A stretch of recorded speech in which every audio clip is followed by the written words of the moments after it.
Alam ang paalam. Talagang napakalungkot isipin na si Jesus ay nagpapaalam na sa mga kanyang mga disipulo. Kaya pinapaalam niya na kung ano yung kanyang paalam. Parang huling habilin na gusto niyang sabihin sa kanyang mga dinidisipulo. Ano ba yung dinidisipulo o alagad kung tawagin?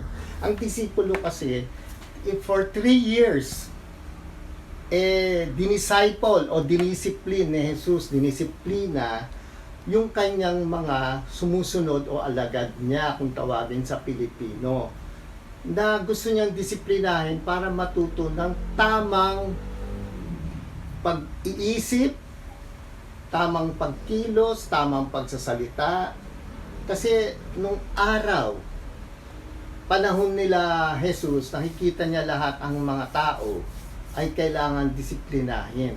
Hindi lang yon, kapag nakilala nila ang kanilang ama na ang dala niyang salita ay ang pagdisiplina ng kanyang ama at ang ama rin natin na sinabi ni Jesus, dahil mahal natin ang ating ama, susunod tayo. Yan po yung pakay ni Jesus talaga para sa atin. Make disciples of all nations, sabi nga ni Jesus dun sa mga disipulo niya.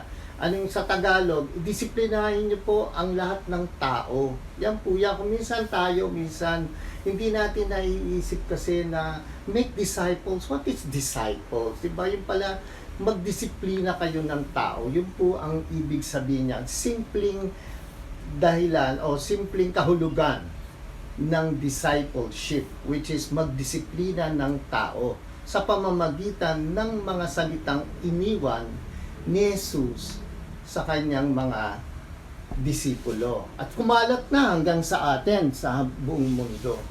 Mag-review muna po tayo. Babalikan lang muna natin kasi may kaugnayan ang kwento rito sa ating Bible study noon. So, tignan natin dito sa 1 chapter 13 verse 2, pagsapit ng hapunan.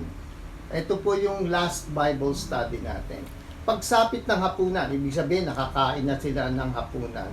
Iniligay na ng dyablo sa isip ni Judas na anak ni Simon Iscariote na ipagkalulo niya si Jesus or i-betray niya na si Jesus. Makikita po natin dito, no, pumapasok pala ang dyablo sa isip.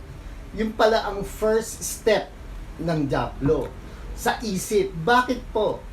Baka ang laman ng isip natin ay puro kasamaan. Kaya dyan unang nakakakita ng butas ang dyablo, na kung saan dun siya unang pumapasok sa isip natin. Totoo po yan. Lahat tayo. Lahat tayo. Kapag inuna natin, kunyari, magmamarites tayo, papasok sa isip. Imamarites, lalabas sa bibig. Ayan, nagkaroon na tuloy tayo ng kasalanan. Ganyan po. Iisipin muna natin, kaya yung dyablo papasok sa isip natin at ilalabas ng bibig, o kung minsan ikinikilos na natin, kung minsan masama na nga, katulad nitong ginawa ni Judas. At makikita niyo po si Judas, pinangalanan talagang dapat eksakto kung sino tong Judas na to dito sa pagkasulat ni Juan. Ang sumulat mo nito si John, tandaan po natin. Ang sumulat nito ay John the Beloved, kung tawagin niya ang kanyang sarili. Bago po tayo magsimula doon, John the Beloved. Sino po nagsabing John the Beloved o minamahal siya masyado ni Jesus? Siya lang po. Gusto ko munang bigyan kayo ng konting background. Nung isinulat niya po to, ganito ang pakiramdam niya, ang relasyon nila ni Jesus. John the Beloved. Mahal na mahal ako ni Jesus, kaya lalagay ko John the Beloved. Kaya mahal na mahal niya ako. Yon. So, unang simulan na natin ang ating story. At least may a little background kay Judas kung paano siya pinasukan ng dyablo o ng demonyo. Kaya lagi natin tatandaan, nagsisimula sa isip. Kaya pag ang demonyo, sinimulan tayo sa isip, pag-isipan natin yung kapwa ng masama, i-rebuke na kagad natin, paalisin natin, oy, demonyo ka, umalis ka dyan. Huwag mo akong pasukan sa isip ko. Yan. Okay, simulan na natin. Pagkasabi nito Pagkasabi nito, si Jesus ay labis na nabagabag at nagpahayag sa kanila. Tandaan ninyo, ipagkakanulo ako ng isa sa inyo. Yung panahon po nito ay Last Supper. Kumakain sila sabay-sabay, naramdaman ni Jesus yan. Nung naramdaman niya na ang dyablo ay pumasok na kay Judas. Kaya sabi niya, tandaan ninyo, ipagkakanulo o ibibetray ako ng isa sa inyo. Nagtinginan ang mga alagad sapagkat hindi nila alam kung sino ang kanyang tinutukoy. So, kung isa tayo doon sa mga disciple o alagad, magtitinginan tayo, sino bang tinuturo ni Jesus? Baka ako mapaparanoid ka, di ba? Kasi isa sa inyo. Nakakaparanoid yung sinabi ni Jesus, baka ako yun Pero nasa isip ko ba na ipagkanulo si Jesus o betray si Jesus? Hindi naman So kung malinis ang isip natin, hindi papasok sa puso natin at isip ang Judas na demonyo na yan. Hindi pala si Judas, ang demonyo na yan. So si Judas ang pinasukan ng demonyo. Pero siyempre, paranoid ka, akala mo ikaw yun. Katabi noon ni Jesus, ang alagad na minamahal niya. Yan po yan. Sasabihin ko po ulit sa inyo, si John the Beloved ang sumulat nito. Kaya medyo madrama siya sa relasyon nila ni Jesus. Si Jesus po, wala pong kinikilingan o walang favoritism. It so happens si John, yan ang pakiramdam niya kay Jesus. Kaya lagi niyang inilalagay dyan, John the Beloved o alagad na minamahal niya.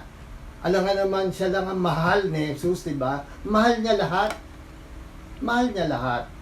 Pero dahil siyang sumulat, si Juan, kaya dito po natin makikita na isinulat niya ang relasyon niya kay Jesus at nararamdaman niya ang pagmamahal ni Jesus sa kanya. Katabi noon ni Jesus ang alagad na minamahal niya. Kaya't sinenyasan siya ni Simon Pedro at sinabihan. Itanong mo nga kung sino ang tinutukoy niya. Si Simon Pedro naman po, malakas ang dating niyan.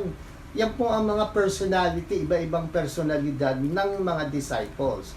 And in fact, tayo rin po, may mga malalakas ang dating sa atin, meron naman madrama. So ayan, katulad niyan. So malakas ang dating ni Simon Pedro. So yun, sinabi niya kaagad. Tanong mo nga kung sino ang tinutukoy niya. Sinabi niya kay Juan, kay John. Humilig ang alagad na ito sa dibdib ni Jesus at nagtanong. Dito makikita natin personality ni John, medyo talagang madrama siya or siya, malambing. Clingy. Tingin na natin, clingy. Humilig ang alagad na ito sa dibdib ni Jesus at nagtanong, Panginoon, sino po ba iyon?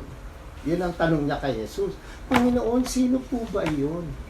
Parang medyo, kung ilalagay natin yung sarili natin kay John, medyo kinakabahan na po kami. Sino po ba sa amin? Parang ganyan. Kaya Panginoon, sino po ba iyon? Siya ang taong aabutan ko ng tinapay na aking sinawsaw.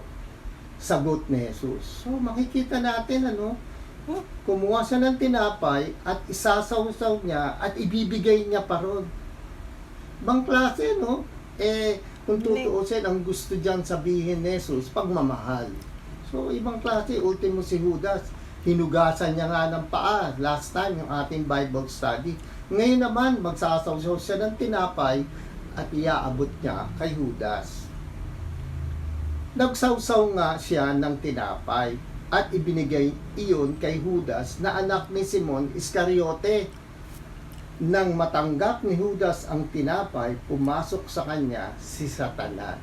Nung natanggap pa, kung kailan tinanggap niya yung tinapay, yung pagmamahal ni Jesus, yung expression ni Jesus ng pagmamahal, doon pa siya pinasukan ng diablo, ng demonyo, ni Satanas.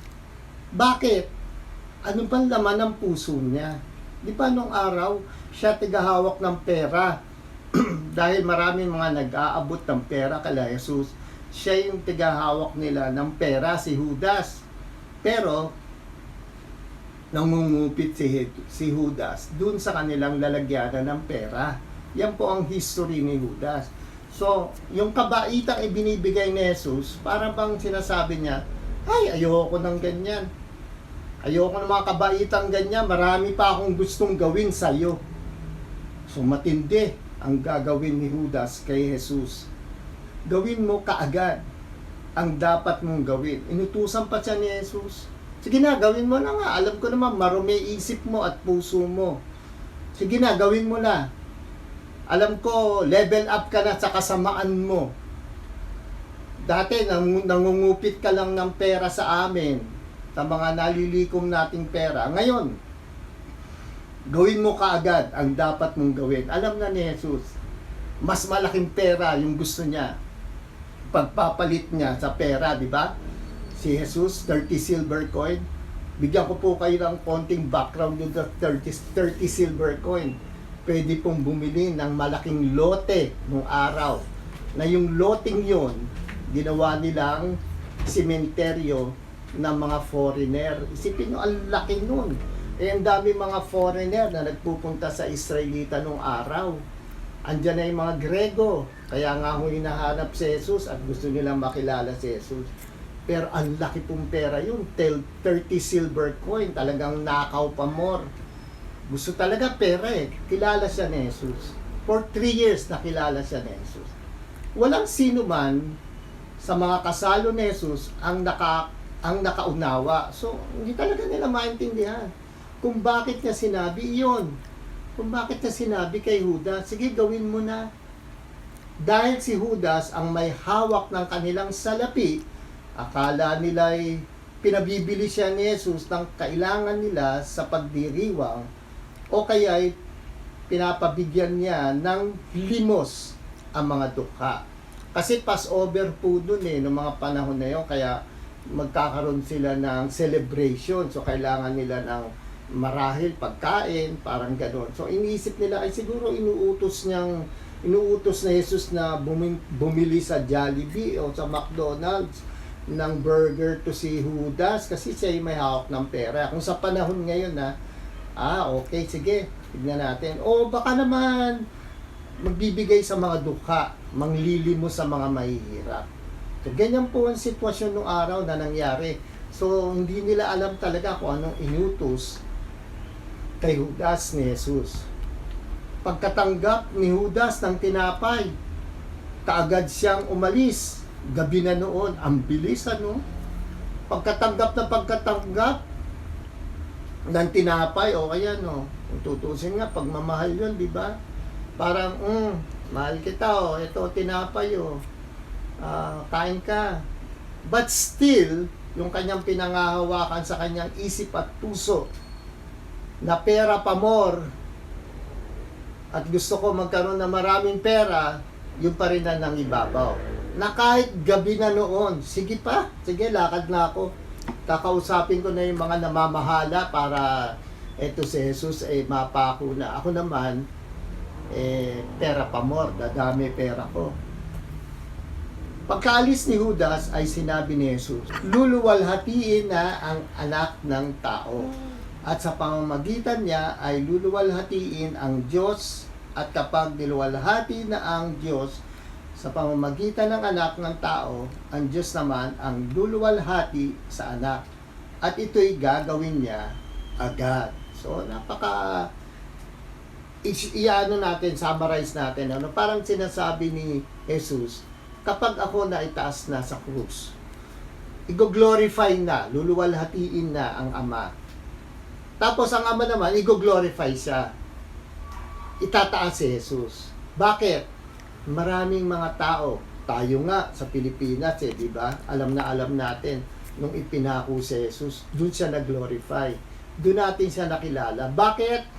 Dahil yung buhay niya, ibinigay niya para sa atin. Para malinis ang ating isip at puso. Kasi yun po ang dahilan doon, the last sacrificial lamb. Yung mga lamb po kasi, o mga tupa, sila yung pang-alis nung araw ng mga kasalanan ng mga Israelita, ng mga Hudyo. Kapag nag-alay ka ng tupa sa templo, anong kasalanan mo? Okay. 5 tupa, sobrang dami mo ng kasalanan. Ikaw, anong kasalanan mo? Araw-araw po, nagmamarites ako. Ay, 10 tupa ang kailangan mo, sobra ka. Pero linggo-linggo, may dala kang tupa rito ah. Tigilan mo na yung pagmamarites mo. Parang ganun yan. So, si Jesus naman, lumalabas, siya po yung last lamb, huling tupa, last sacrificial lamb para sa ating mga kasalanan. Ang gusto lang sabihin dito, huminto na tayo sa ating mga kasalanan at kilalanin natin si Jesus. Dahil isipin nyo, ibinigay niya ang kanyang buhay para sa atin. Siya yung ating huling tupa na inalay para sa ating Ama, para tayo ay malinis. Mga bata, kaunting panahon na lamang ninyo akong makakasama. Bakit sinabi niya mga bata? Bigyan ko muna kayo ng a little background dito sa mga bata. In fact, meron pong mga translation sa Bible. Ang nakalagay, my children or my son. Kapag sinabi ng my children or my son, ibang klase ang relationship ni Jesus dun sa mga kausap niya. Na para bang lumalabas, parang relasyon natin, isang ama at saka anak. Pero nagkakaroon po ng misinterpretation kapag nilagay dyan, my son. Lumalabas, si Jesus yung tatay. Hindi po, laging sinasabi ni Jesus, may tatay tayo sa langit. Okay, basahin natin. Mga bata, kaunting panahon na lamang ninyo akong makakasama. Hanapin ninyo ako. Ngunit, sinasabi ko sa inyo, ngayon, ang sinabi ko noon sa mga Hudyo. Ano ba yung mga sinabi ni Jesus sa mga Hudyo noon? Hindi kayo makakapunta sa pupuntahan ko. Wow! Kung ako yun, isa sa mga disipulo, teka muna, saan pupunta to sa Jesus? Bakit hindi tayo pwedeng sumama? Yung pala, dinideclare na ni Jesus. Sinasabi niya na yung future. Na hindi kayo makakasama. Bakit? Pahihirapan ako, ipapako ako sa krus. Hindi kayo kasama ron. Ako lang yon. Binigay ko ang buhay ko para sa inyo. Hindi nyo kailangang ibigay yung buhay nyo. At kailangan din kayong mapako. Sad to say, maraming mga Bible scholars na nagsasabi na yung mga disciple, pinagpapatay, pinagpapako. Hindi po. Iningatan po yan ni Jesus. Pangako ni Jesus yan na walang mangyayari sa inyo. Kaya lang po talagang gusto ng mga Bible scholars, medyo madrama, na para bang hinigitan pa yung nagawa kay Jesus na pinako pabaliktad, wala ho sa Bible yan. Ultimo yung kay Apostol Pablo na pagpapahirap sa kanya, wala po sa Bible yan eh. Dagdag na lang yan eh. Kaya pagka nalaman natin ang Biblia at binasa natin ang kabuuan and we research, hindi lang po dun sa kabuuan, dito po natin makikita maraming dagdag, idinagdag para mapurihan ang tao, hindi si Jesus. Si Jesus lang po ang gumawa nito. At sinabi niya muli, hindi kayo makakapunta sa pupuntahan ko dahil pahihirapan na siya rito. Isang bagong utos ang ibinigay ko sa inyo ngayon. Magmahalang kayo. Kung paano ko kayo minahal, gayon din naman magmahalan kayo. Kaya po yan, pinaalam ang paalam. Pinaalam niya, ito ang huling paalam ko sa inyo, magmahalang kayo. Bakit kaya? Bakit kaya si Jesus, yun ang sinasabi niya? Eh, may nakikita siya. Meron siyang nakikita.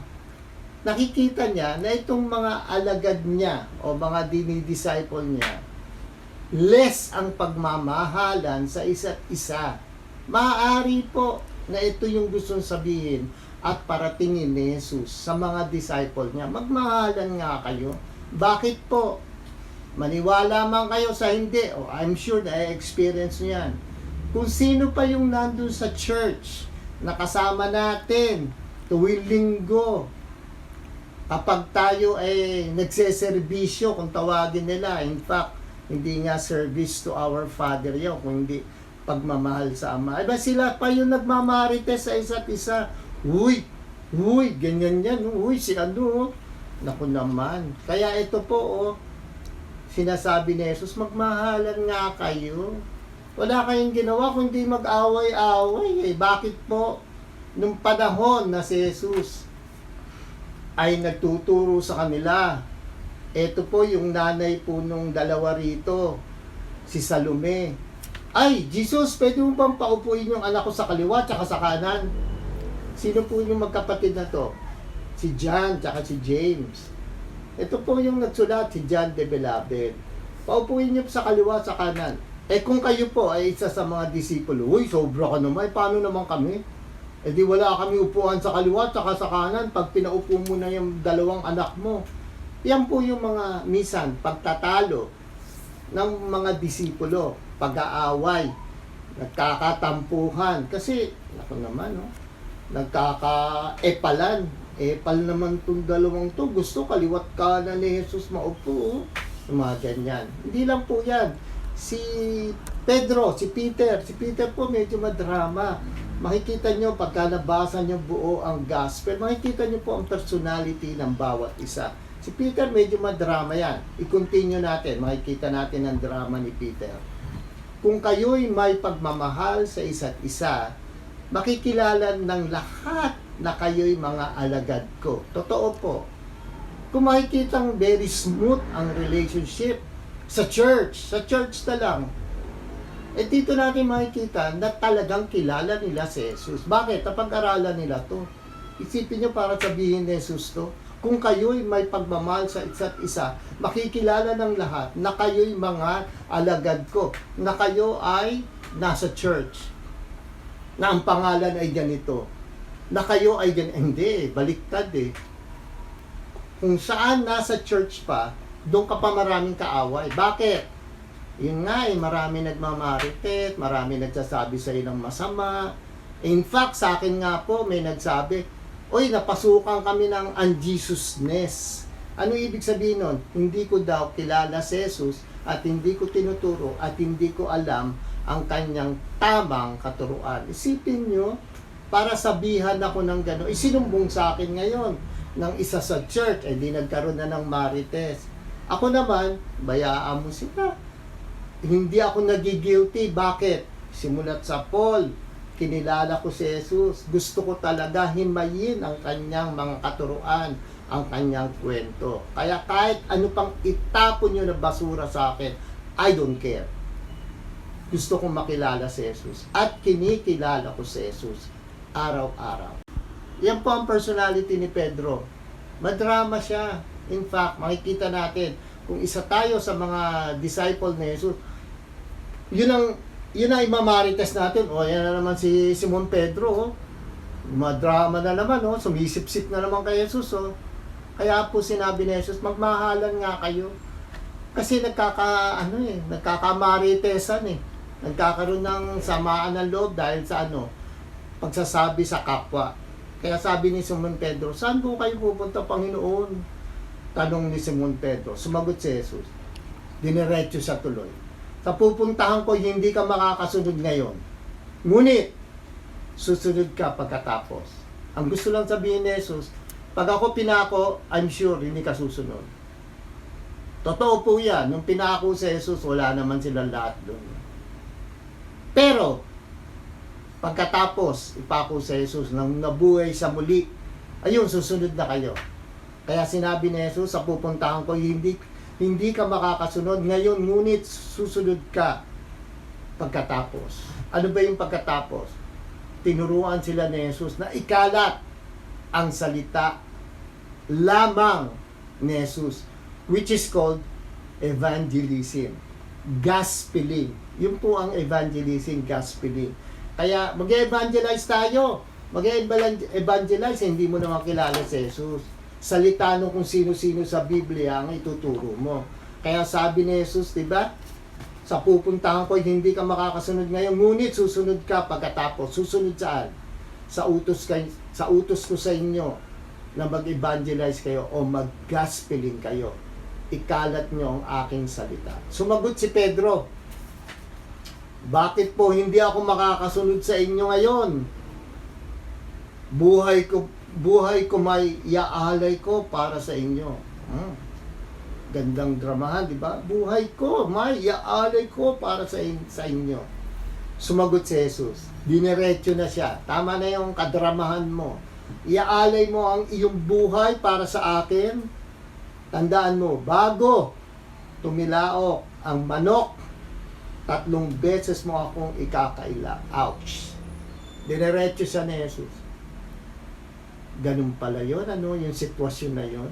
Alam ba natin yung ganyang klaseng sitwasyon na nangyari kay Jesus saka kay Pedro?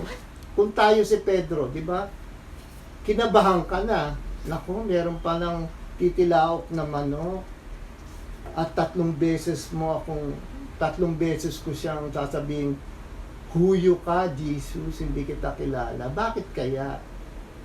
So, hindi pa nila alam, pero yun ang sinabi ni Jesus. Titilaok kang manok. Tapos sasabihin mo, huyo ka, Jesus, hindi kita kilala. Diba? Ikakaila ni Pedro, nakilala niya si Jesus. Tapos na po ang ating Bible study. Ito po ang aking message. Malungkot isipin ang pagpapaalam ni Jesus sa kanyang mga disipulo. Totoo po, di ba? Parang nagpapaalam ka na. Ngunit ito talaga ang layunin nila ng ating Ama. Magmahalan ang isa't isa. Nagpakita si Jesus ng pagmamahal upang matuto rin tayong magmahal sa ating kapwa. Totoo po, for 3 years, nakasama niya yung mga disciples niya, mga dinidisiplina niya, na kung tawagin sa Tagalog ay alagad. Pinakita ni Jesus kung gaano siya magmahal sa kapwa-tao, hindi lang po din sa mga disipulo. Ultimo yung mga Israelita na nakasunod maya't maya, pina-eat all you can niya pa. At yung iba pong mga Israelitang bulag, pinadilat niya ang mata. Ganun po. At hindi lang yon, marami pang mga miracle si Jesus na pinakita dahil sa pagmamahal. But still, karamihan pa rin ng mga Hudyo ay gusto talaga patayin siya. Dapat, di ba, sinuklian na nila ng pagmamahal. Okay, dito tayo sa application. Sa ating pagsunod sa pagmamahal sa kapwa, ay mabibigyan ng kapurihan ng ating Ama at si Jesus. Totoo po, kapag nakikita tayo ng kapwa natin, sa church na lang, na itong taong to matino ang buhay, sino mabibigyan ng parangal? Sino mabibigyan ng kapurihan? Yung tatay natin. Sino ba tatay natin? Di ang Diyos na tinuro ni Jesus. Sa paanong paraan natin maipapakita ang pagmamahal sa kapwa? Yan po. Yan po ang tanong ko sa inyo. Tulad ng sa material na bagay, spiritual na bagay, na pamumuhay. So, punta naman tayo ngayon. Karakter ni Jesus, number 1, simulat sa Paul, ay alam niya kung sino lamang ang maniniwala sa kanya. Totoo po yan, di ba? Kahit ano pang ginawa niya kay Judas, naniwala ba? Hindi. At the end of the day, nagbikti nga si Judas eh. So, parang sinasabi niya, ako pa rin ang masusunod sa buhay ko, magbibikti ko, magpapakamatay ako. Pero kung pinatawad niya yung sarili niya, o pumunta siya dun sa paanan ni Jesus sa krus, patawagin niyo po ako, hindi humingi ng tawad. Bagkus, ang ginawa niya, nagpakamatay siya. Diba? So, number 2, pinakitaan niya pa rin si Judas ng pagmamahal kahit alam niya na may masamang balak ito sa kanya. Gayahin natin si Jesus diyan, na kahit na may mga ginagawa ng masasama sa ating yung mga tao, mga kaibigan, ka-churchmate, lalo na, bigyan pa rin natin ng pagmamahal. Bakit? Yung pagmamahal na yan, pagbigay natin ng pagmamahal sa ating Ama. Nagmamahal si Jesus, number 3, nagmamahal si Jesus sa mga tunay na kumikilala, sumusunod, at nagmamahal sa Kanya. Totoo po yan. Baka akala kasi natin, Father, forgive them, for they do not know what they are doing. Tinatawad na lahat. Wala nang parusa. Meron po, katuruan po ni Jesus yan. At the last day, sa pagbalik muli ni Jesus, meron talagang itatapon sa impyerno, kasama marahil ni Judas na mga hindi sumunod. Yan po ang mangyayari. Kaya yung tunay na kumikilala at sumusunod at nagmamahal sa Kanya, yun lang po ang Kanya tatanggapin. Sorry po, talagang may judgment day. Magpapaalam na po ako, pinaalam ang paalam. Isang bagong utos ang ibinigay ko sa inyo ngayon. Magmahalan kayo kung paano ko kayo minamahal. Gayon din naman, magmahalan kayo. Kung kayo'y may pagmamahal sa isa't isa, makikilala ng lahat na kayo'y mga alagad ko o disipulo ko. Yan ang sinabi ni Jesus. Maraming salamat po sa inyong lahat.